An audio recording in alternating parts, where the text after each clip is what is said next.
This is the mantle light that my dad used to have in the living room, where you did a lot of reading during the evening hours. The mantle, when it came, when it originally came, it was real soft cloth. And then they would put it in here and put the flame through it from a wick. It had a round wick, about a 1-inch diameter, which was right here. Here's the button where you turn the wick up and down. This is used with kerosene. And they had a little cup that they would smoothen the wick every night, almost every night. And then they'd light it. And then they'd, after the first burning from this soft cloth, after that you had to be real careful, because if you bumped it a little bit, the thing would collapse because it became real brittle. But the interesting thing about it was when you turned the flame up a little bit too high, it would get black. And every so often some of the kids would stand there, oh, turn it down, it's getting black. And so Dad would turn it down a little bit, and then that black mark on that mantle would turn off again. But this mantle, I would say, put out about 100 watt looking at today's bulbs. And Dad would sit a lot by this light and do a lot of his reading at night. And that's the way he'd, even though he maybe only had a 4th grade education, but he did a lot of reading in the evening. This was used quite a lot in the living room there. Dining room, should I say, in the evening. What year did you get electricity? We got electricity in 1948. All right. And how many rooms was your house? 7, 8, 9, 10, 11. About 15. That's a 3 flights. Basement, middle floor, and upstairs. We had four bedrooms upstairs, 1 bedroom in the middle floor, and then a lot of rooms in the basement. But I'll have to explain something about that house that carpenter built that year. That house was built in 1933, and the carpenter put a floor drain into it, and a place for the stool, and a place for the sink. So when I put in running water in 1959, everything was already in the cement. All he had to do was attach it to it on the outside. Who'd have ever thought of having running water back in 1933? It was just, the thing was made just real nice in the cement. The cement out there is just about as nice as this was put in yet, 60 or 70 years ago. Yep. Where did you go to the bathroom? Out. There was one outside with two. It was called a 2-banger. All right. And where did you sleep in your house? Upstairs. We had 3 bedrooms upstairs, way upstairs. Okay. Lot of room. At the new house, we had a lot of room. But this house, this laminate mantle light, I don't remember too much about it in the old house, but I remember a lot about it in the new house. Okay. And how did you keep your house heated? That was done by a furnace. First of all, with the manure that I told you, that made out of little blocks the first year. Then after that, the first year, we heated with lignite coal a few years. That was a lot of ashes. Then we always had to carry out a lot of ashes at night. And then Dad went to Montana Roundup coal, which we could fuel the furnace for about 3 days before we had to carry out ashes. The ashes were always taken out of the bottom. It was a big furnace that had a big fireplace, something like this big. And then they'd shovel it out and put it into a big round tub. And then we carried it out. And the summertime, we hauled those ashes away then. Okay, there were 4 horses on the header, 2 on this side of the guide and 2 on this side. Then when they wanted to turn, these 2 horses would swing out this way and pull the whole thing around here, but that pivot would go around there then, and then it would go around the box and they'd straighten it out. But the fella that was driving the box, he had to be careful so he didn't get too close or too far away. If he got too close, then it pushed the elevator up. If you're too far away, he dropped some of it. Then he got scolded when he made that corner. See, they went around the field, not up and down. And so they cut it, and then when it was up there, the fella up there, he had to put it away as it came up. And then when the box was full, they went drive over and made a stack out of it. And we pitched it on, and usually my mother was on that stack a lot of times. And then after they were done with one stack, they would start with another stack when they were about 6 or 8 feet high. And then in the fall of the year, they would just pull the threshing machine in between it with the feeder on the threshing machine, and then they'd pitch it in. Have 4 fellas pitch in at one time into the threshing machine. What job was yours when you were using this machine? I drove the box some years when I was younger, and later years I did a lot of the fork work and pitch it on up there and onto the stack and pitch into the threshing machine. I didn't like the job putting into the threshing machine. To me, that was real hard work. But the bundles I like, but not the stacks. Some fellas like the stacks a lot better. I like the bundles better. What was a typical day like with a threshing crew? Oh, Dad usually left around 5:30, 6 in the morning, and we came home around 8 or 9, when he would work for other farmers. We'd come home around 8 or 9 at night, and then we'd sleep up, and next morning Dad would take gasoline along for his tractor and thresh and oil everything up. We usually left around 5:36 to go to Dad only thrashed for about 3 farmers in our area, our day. What were the meals typically like? Oh, those ladies, they did a lot of work. Chicken and dumplings and potatoes. And then we got lunch in the morning. We got lunch in the afternoon. We got the evening meal. We got the noon meal.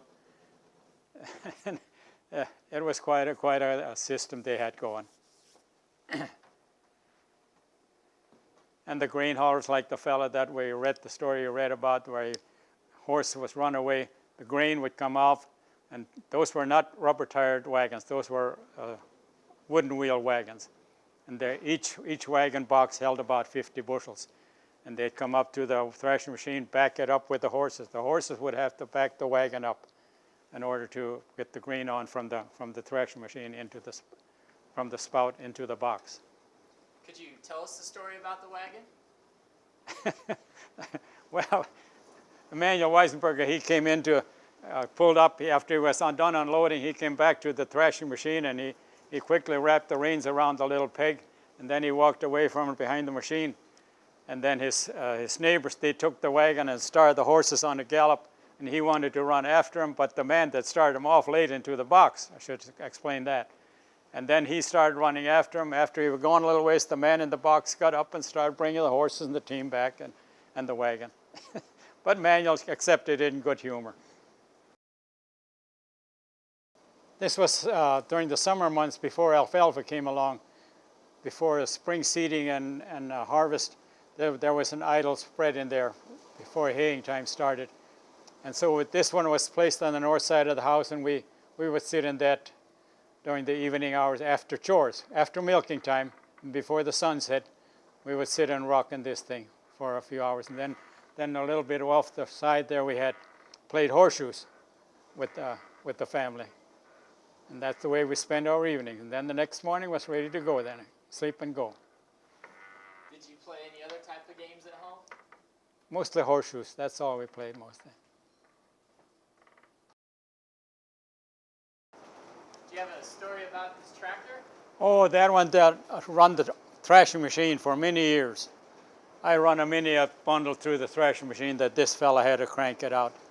This was Dad's pride and joy. They couldn't use it for field work because it had open gears. But it was strictly a threshing machine, a thresher engine for a thresher. It's a direct drive from the engine to the pulley.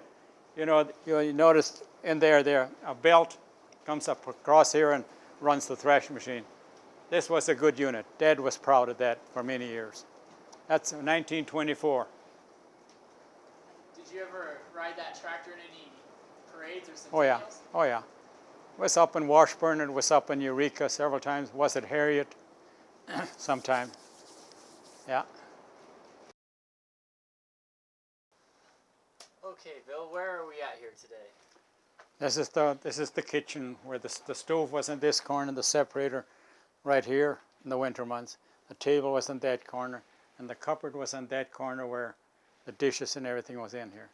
Now there's a little door that opens up down here. That's where Dad had that little engine downstairs under the cellar, and then the washing machine was in the corner, and then he put a belt opened up that door, put a belt up to operate that washing machine that just had a pulley on the side, and it operated the pulley. And the whole turning mechanism was all in the cover. When you lifted the cover, the whole turning mechanism was on there that they took out. My brother Rudy told me that later on. And the stove was over here, right in this corner. And that room, northwest room, was a bedroom. And then, of course, this was the living room in here. Then they had a stove in here. No, it's not really a pot belly. They put the coal in on top, and it would burn all night long. They used an eastern coal for that. It had little glass windows in it. I don't know what they call the product again. And you could see the flames, and it really heated all night long. That was heated good. And that's where Dad spent a lot of his time when he had that Aladdin lamp. And of course here was the pantry where the cupboards where dishes were in there, and some of it. And then the middle room, that's where I told you I slept as a little boy. And the northeast room was Mom and Dad's room in there. And this is the room where the little goslings would come in the winter time or in the spring of the year if they'd get too wet, and the little chicks would come in here. And we had a lot of fun in this little place here. Where did your parents get their furniture for this home? Well, they had an organ in here, a pump organ in here. They tried to teach the girls to play, but neither one of the girls played. But that was and then, of course, I remember the year when they first got a radio when Amos and Andy were on. Oh, man, that was a big thing at night. Amos and Andy would come on around 9 o'clock. Oh, man, and they'd listen to the radio. My brothers would, they said sometimes they'd stay up, they'd fall asleep while Amos and Andy were on. Yeah. What were some of your favorite radio programs? Well, out here, I couldn't listen to it. I was kind of a youngster then yet. I was maybe about 8 years old when we left this room, this house building, and moved into the new one up there. Yeah. Did your parents make or buy their furniture for this house? Oh, they bought a lot of it used furniture and things like that, especially in this one in here. And that table there, you know, there were no chairs behind that table where you had your meals on it. It was just a narrow bench, and we kids would always sit along the wall on the table. And the parents would sit on this side, and we had to sit behind there, a little bench. Did you have specific seating arrangements, or? No, we all slipped in there. I just remember a little bit on that bench. But the interesting thing about this cellar in latter years then, after we moved into that home up there, there's an outdoor place too that leads through the cellar. Then we put flax straw down there, and we cut ice and put ice in there, and we covered it with flax straw, and that ice usually lasted till about the summer months to make ice cream. And they come down here and open it up and cut some ice out and then made ice cream with it. Do you remember the process to make ice cream? Oh yeah, we had to crank them all the time. We still crank it at home now making ice cream. Do you remember what ingredients your parents used? Oh, they used milk. Milk and chocolate and everything else. That ice cream had a lot of cream in it at that time because it was all directly from the cows. And eggs, I suppose, and whatever they had. It was all grown, except for the sugar maybe in the ice cream. The rest of it was all grown here. When were you allowed to eat ice cream? Oh, that was something we made after supper. We made the ice cream, and then we'd always eat it right after in the evening about 8 o'clock or 9 o'clock in there. Yeah, that was, and then whatever was left over was stayed in the container, and then ate some the next day. And I set it out during the winter months. But see, those that we got out of the cellar later on, that you almost heat because we didn't have no refrigerator or coolers at that time. But in the winter months, they would just make it and set the whole ice cream freezer outside, and the ice cream would stay good. Yeah. All right. Is there anything else you'd like to tell us about this place? Oh yeah, when Mom every year, Mom had to sandpaper the living room here, or put new wallpaper on. This was a dirt wall. There was laths, and then they put clay on it, and that's where they pasted the wallpaper up against it then in the living room here. And I remember Mom doing that a little bit, just barely remember it. She put that wallpaper up every year. Maybe not every year, but a lot of years. Yeah, that was kind of a dirty thing here. This house was here when Mom and Dad came here. Somebody else homesteaded this place before Mom and Dad got it in 1915. Where did your mother get the wallpaper from? I can't tell you. She bought it in town, I suppose. You didn't go to Aberdeen. That's one thing. Yeah. Where did your mother get your clothes from? They bought it all locally. All locally in town. Mom and Dad usually drove to town alone, and they bought a lot of our clothes that way. How often did you get new clothes? Well, I'll tell you, we had one suit that lasted for many years. And the white shirt, I don't know how often they would change that, but that was the thing in those years. You had one suit until you outgrew it, and then you passed it on to your younger siblings, and they wore it for some time.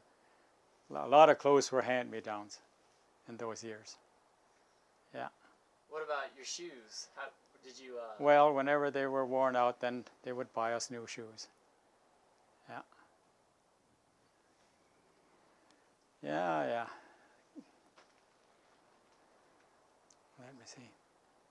That grove of trees out there, the first ones, choke cherries, that was also here when they bought the place in 1915.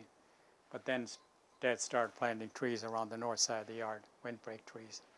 There were a lot of choke cherries in here and wild plums in this grove of trees.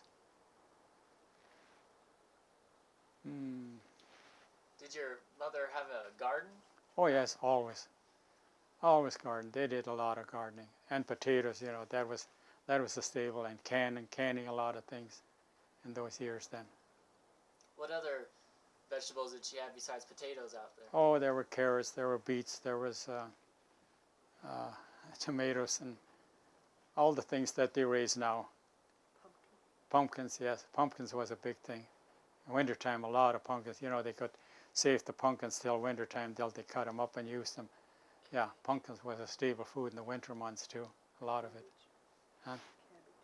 And cabbage too, yeah. Who had to help with tending the garden? That was before my day. A little bit more. The girls and the boys, the garden, where was that garden again? It was right in here someplace in the garden where Mom had a garden. Yeah. What room are we in here? The dining room. And which house is this? This is the house that was built in 1933. The newer house. When this house was built, it was plastered, and all they did was put laths. They nailed all laths across here, about half an inch apart, and then the plaster would come along, and with the cement that he had in his hand, he would rub it across here and then push it in between the laths, and that's what holds the plaster. I remember that fella a little bit, the plaster. He had muscles, I tell you, like an old giant. But the man that mixed the plaster, it had to be a certain texture just right, and he held a plate here in his left arm, and they put the plaster on here. When he looked up into the ceiling, he did all the ceiling, that was all lathed too, with laths, and they pushed that right into the laths, and that's the way that plaster held then. And that's the way this is made. But the interesting thing about the man, he carried a little pipe, had it in his mouth, and it turned down a little ways, and it turned up a ways, but it was never lit. But I remember the man doing that, and then after it was all plastered, then the painter come along, and he painted it, and he kind of did a nice job of it. That paint job was on for 40 or 50 years, until Stella came along. After Stella was here for quite a few years, and then we took it off and gave it a solid paint job then. But that painter did a wonderful job of it. And then the way this is made now, this is a 9-foot ceiling, and yes, you can see there's a strip of wood around there, and then he had a hand-painted what do you call it again? Border around it on the bottom of this wooden strip that you can see there now. Had a nice border around it and all hand painted. That was a nice thing too. They did a good job of painting. That man was good. This room was used very little. Most of the time, that they were here, they lived in that room out there in the dining room, and we kids were usually out in the kitchen during the summer year, winter months. And that's where the interesting thing about it, when we were youngsters, Mom would have us come in, and we'd have to read out of the Bible while she looked over our shoulder. We had to read certain portions out of the Bible. Then when we were done, we would scamper out into the kitchen area again. But that was the routine during the winter months. We had to do some of those things. There used to be a piano here. Later years, television, but that's nowadays affair. What type of songs would be played on the piano? My Stella used that most of the time. My parents didn't use it very much. They bought it for my youngest sister to learn how to play, but she never got to learn how to play. Okay. This was Mom and Dad's bedroom. And this is where my youngest sister was born, in this bedroom. The one that's in town there now. And they had an old cupboard in here. We had these cupboards put in later on, and underneath the steps, and that's all there was to it. One bed, one double bed, and here throughout all the years. That's about all I can say about this room, Mom and Dad's bedroom. There's the stove that my mom and dad had throughout the years out in the country, in the old house where 8 family members and Mom and Dad lived down there, and we grew up with this stove. Some mornings they started the fire with the cobs from the hog pen. They had a strong odor from the hogs, but they were a vast source of getting heat into that stove. And so they would make the cereal on here, and then Mom would cook during the day. And here's the most precious thing of all. This is when you you were cold, you would sit down, and boy, that would warm you up. I tell you, that's when it felt good. And then sometimes in that kitchen, there was not only a stove, sometimes we had little chicks with the old mother hen, and she would be crawling around there. And those little goslings, sometimes they brought them in the house too. And you know how little goslings are. When you go bep, bep, bep, bep, bep, they would always talk back to you. And we had a lot of fun with those little goslings. And then this stove on the back side here is a reservoir for water. Mom, whenever she needed warm water, she would just open up the back here. This is a copper container where the water was always warm from the heating of the stove. Later on, they used coal in the stove, so it was a lot better. And I'll raise this up. A lot of things were up in here for cooking and things like that. There we go. What did your mom use the hot water for? Whenever she needed hot water for washing something, or then it was always warm from the stove. How often did your mom wash clothes? Once a week, I think, if I remember right. And the old washing machine, like I explained to you this morning there, that old washing machine, when you lift the cover, the whole dasher came out with it. Yeah. Did your mom make her own soap to wash the clothes? Oh, yes. They made it in those crocks. I remember that very well. They had a crock, about a 15 or 20 gallon crock, and then they saved all the lard from when we used to do butchering. They saved all that lard, and about every 2 or 3 years, they would buy about a dozen cans of lye, and they would mix that lard and that lye together, and then they would put it into this crock, and they'd leave it set for about a week, and then they would cut it in blocks about this size. That crock was about halfway full. That was nice white. That really made nice white good soap at that time. That's why they wanted to raise hogs with a lot of fat on them, so they could render a lot of fat out of those hogs. And they saved that in buckets until about 2 years, and that's when they made the soap, their own soap. That was wonderful stuff. That's lye. That's lye. Oh.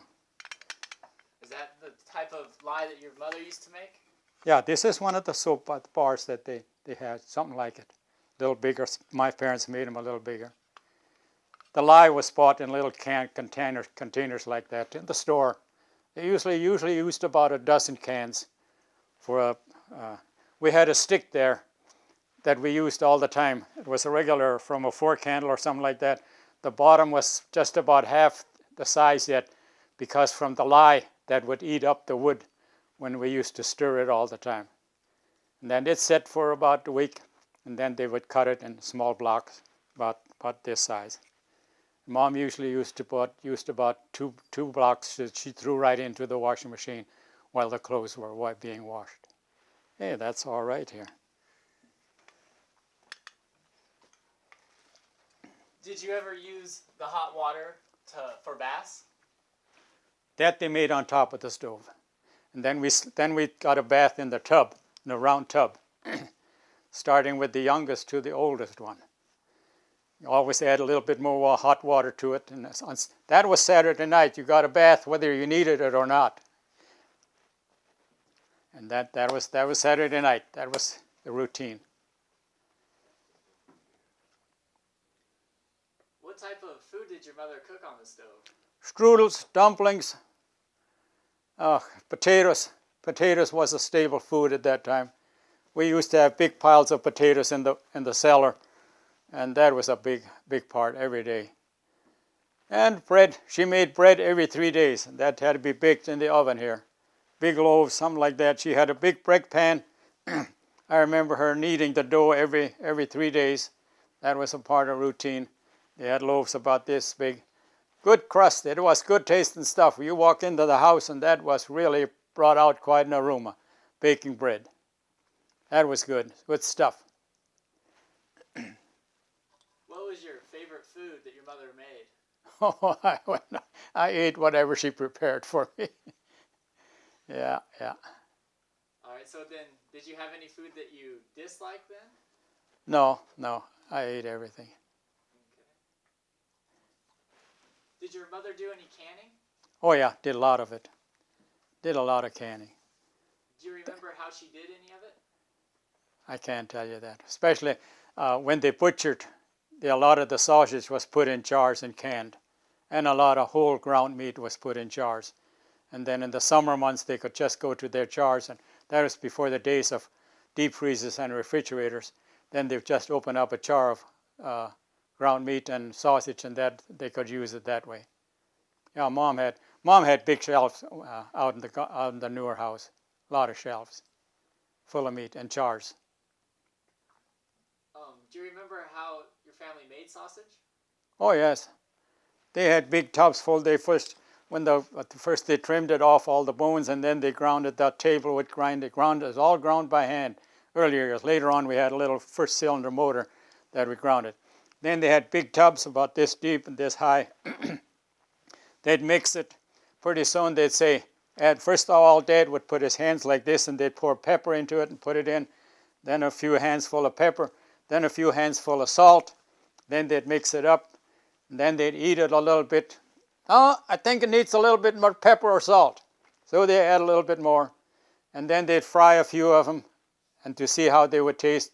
Now they're good enough. And then they put them into the sausage stuffer and fill the intestines. Now here's something that might turn your stomach a little bit. Dad took all the intestines from the hog and he turned them inside out. He had a rod. Then he turned them around, and then he cleaned off the inside of that intestine, and that's where the sausage was put into then. And that was good sausage. And in the stomach of the hog, he would clean the inside out of it, and they would grind up with the skin and the ears and flap and everything. That was all ground up, and they called that the schwaramog. And that was a good product. A lot of salt in it, a lot of tongue, and kidneys were all ground up into that one and put into that. That was all utilized. You have an iron there. How did your mother iron? Oh, this is what she used to iron. She would switch from one to another. Where's the other one? Can't feel. Yeah, this one's real heavy. They put one on the stove and iron with the other one. As soon as it didn't iron good anymore, then she would switch it to the other one and use the other one then. She you know, in those years, they starched your collar with starch. They were stiff. That was the end thing. And we wore white shirts on Sunday. White shirts and a tie. That was standard procedure. Were the Sunday clothes the only clothes that she ironed? The shirts, mostly the pants and other things, I don't think they ironed them too much. But the shirts were really always nice and white, and the collars were stiff.